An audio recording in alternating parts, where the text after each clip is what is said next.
This is a vlog about the short story The Handsomest Drowned Man in the World by Gabriel Garcia Marquez. Handsomest Drowned Man in the World is full of imagery, which is one of my favorite things because I love when an author is able to paint a picture in people's minds. Because, obviously, in stories like this, we don't have pictures. And, as high school students, we don't really read books anymore with pictures. Haven't for a while. So, when an author can show you the setting without telling you straightforward that there's a guy and he washes up on a beach and he's really tall and all the people love him. Yay. If it comes out just like that, then it's boring, right? You don't want to read something like that. But Marquez does not do that and does this wonderful thing with imagery all throughout the story. Even the beginning, the first line. The first children who saw the dark and slinky bulge approaching through the sea let themselves think it was an enemy ship. Then they saw it had no flags or masts, and they thought it was a whale. But when it washed up on the beach, they removed the clumps of seaweed, the jellyfish tentacles, and the remains of fish and flotsam, and only then did they see that it was a drowned man. That is successful imagery, right? Am I right? I'm right. In my opinion, it is the most effective writing device. Because there's so much emotion, but also you wouldn't have this emotion linked with the story if you didn't have the imagery. The major theme of The Handsomest Drowned Man in the World is about accepting the unknown and unfamiliar. The people who rescue the body of the drowned man are from a little sea coast village. Few people, very closed off from the world, detached. In some places that are disconnected from the world are very conservative, and if something extraordinary like this happened, they would reject it because it's not in the routine and it's not part of their lives already, so why give it any time? Why give it any thought? But these people, they find this abnormal large body and they appreciate Esteban, which they end up naming the drowned man, for his strange beauty that he has. They admire him, and they mourn his loss like he lived in that village his entire life. At first, they're just trying to be respectful, but only when they finished cleaning him off did they become aware of the kind of man he was, and it left them breathless. Not only was he the tallest, strongest, most virile, and best-built man they had ever seen, but even though they were looking at him, there was no room for him in their imagination. That doesn't even give you a complete description of Esteban. Doesn't tell you his eye color, his hair, doesn't tell you what skin color he has, nor what he was wearing. But it is so much more than just a physical description, because it gives you his size, the tallest, the strongest, so you know he's muscular and he's large. But it gives him this feeling of significance. Like he fits right into their community. This large part that has been missing from them. Probably the extraordinary parts of life that they are missing out on. And they didn't even know it. And then they see him and they're enlightened. And they understand the beautiful things that can come out of life. This story is a didactic story. And by didactic, I mean that it teaches you a moral lesson. And the moral lesson being learned here is that you need to accept the differences in life. And this piece was written in 1968, which was in the middle of the Civil Rights Movement. It was the same year that Martin Luther King was shot. Everything that was unaccepted was fighting for equal rights in that time. And in 2013, today, we still have those issues. We have gay rights. We have women's rights. This day and age, there are large groups of people who still cannot accept gay, lesbian, bisexual, pansexual, transgender, all those things into their life. They can't accept those people for who they are. They think they're wrong against God. So this story, though it's just about villagers letting this drowned man into their hearts and their lives, it connected for me with how in modern day there are still these groups being persecuted. And it says that They understood how unhappy he must have been with that huge body, since it bothered him even after death.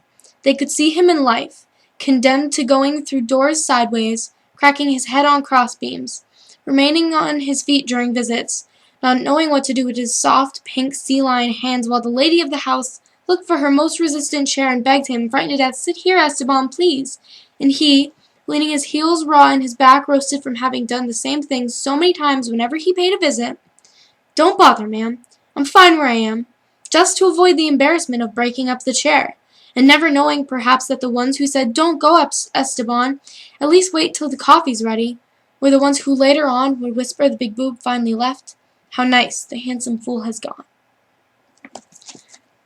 That is so relevant still today with the gay community, and even sometimes women, with how women are treated in today's society. Because this is about Esteban not truly being accepted, and he physically does not have a place in his life, physically and emotionally. There is just no place for him. And in pop culture, that is often gay people, depending on where they're living and the region they're in and how judgmental people are around them. What made this story magical for me was that you can tell the villagers are putting in extra effort. You almost can imagine that this funeral is bigger than any other funeral they have ever had for someone they love, their loved ones that they have grown up with their entire lives, living and eating and partying and celebrating together. And Esteban washed up on shore dead. They didn't know him in life. They think up these ideas. They think up his name. He has the face of someone called Esteban. How can she know that? But they all accept it because they want him to have a place. They even give him a family, which is probably the most heartbreaking moment, is that they give him a family to love and to love him, as if he didn't have anyone to love him, which could have been incredibly true. It could have been untrue, and there could be people looking for him that are missing him, but you can only use your imagination for that part. At the final moment, it pained them to return him to the waters as an orphan, and they chose a father and mother from among the best people, and aunts and uncles and cousins, so that through him all the inhabitants of the village became kinsmen. It's an amazing love these villagers feel for Esteban, after barely knowing him, and it's because of how amazing he is. And they're cherishing this while they have it, because as he is dead, they can't physically look at him and marvel at him for the rest of their lives like they want to. They are stuck with just the memory of him already being dead. So that's why they give him a family and a name. They're trying to keep him alive in their hearts as something more than just a poor dead man who washed up on their shore. You can tell that the villagers instantly, they accept Esteban through the language that Marquez uses. They're fascinated by his huge size and his beauty. Those are positive words. They have positive connotations, and they're flattering. And they put so much effort into his appearance for the funeral they're going to have for him, because they really do care. They care about Esteban. The women then decided to make him some pants from a large piece of sail and a shirt from some bridal Brabant linen, so that he could continue through his death with dignity. They want him to die proud. And that is a noble thing for these people to do. They think of him as extraordinary as he looks.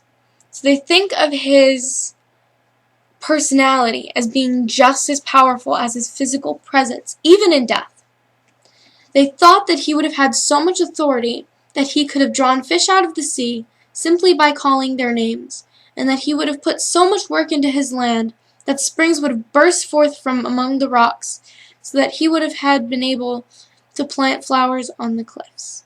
Powerful imagery.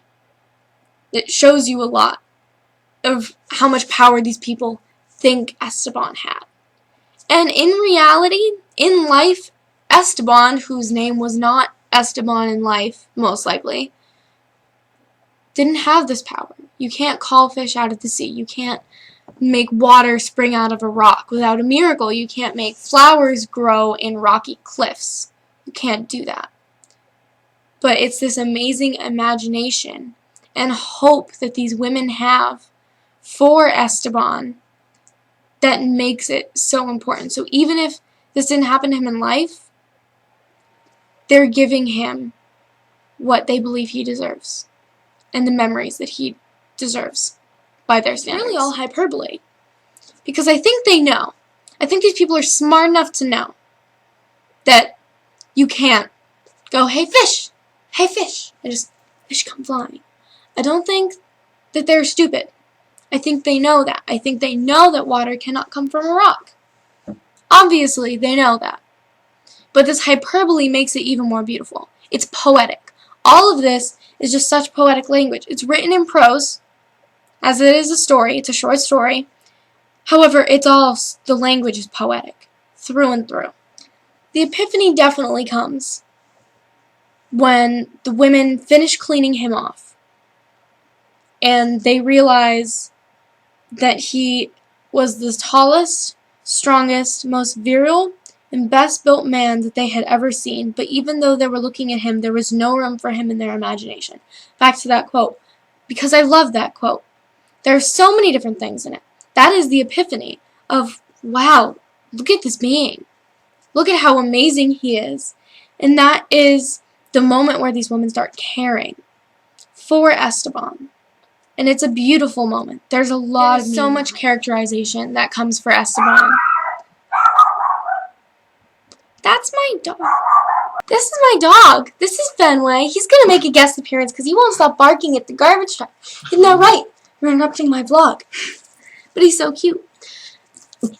Esteban is constantly characterized through this entire short story. You like this story, huh? You like it. Esteban is constantly characterized through the short story based on his physical appearance. None of it is from his emotions because they can't really tell his emotions. They really judge everything about Esteban off of the way he looks. They lie the handkerchief across his face, so his face is not bothered from the light. And then later, the men come home and they're saying that their wives are putting up such a fuss over this drowned man. And then they remove the handkerchief.